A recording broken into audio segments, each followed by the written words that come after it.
بلوم بهالشيء، بلوم فتاوي الجهل والتخلف اللي عم تجي بشيوخ الدين يعني، واكيد استاذ يحيى ابو زكريا بايدني بهذا الكلام. نعم زميلنا. انه انا شفت يوتيوب، انا شفت فيديو عمره اسبوع. نعم. اطلاق الرصاص من 3 رشاشات دوشكا على الطياره مدنيه سوريه الذاهبه الى مصر. وهذه الطياره اكثر من نصف الركاب هم من النساء والاطفال. وحاولوا ان ينزلوا هذه الطياره، يسقطوها من مطار حلب، كانت عم بتطير. وفي تصوير فيديو واللي عم بقوس بالرشاش على الطياره المدنيه، عم بقول له لزميله، عم بقول له هي طياره مدنيه ما هي عسكريه، انتبه. قال له اسال الشيخ محمد. بحكي مع الشيخ محمد، ما بنعرف مين هو هذا الشيخ محمد. الشيخ محمد بكون ما معه سادس يعني، على فكره يعني اللي عم بفتي. بقوم بقول له الشيخ محمد ايش بقول له؟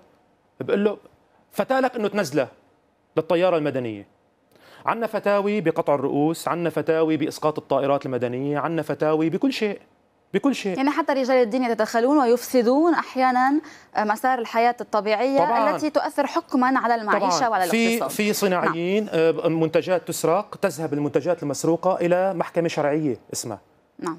المحكمه الشرعيه تفتي انه هذه المنتجات بنرجعها بس بدنا مليون ليره. نعم نعم. هناك يعني اساليب للتحايل على طبعا على الناس.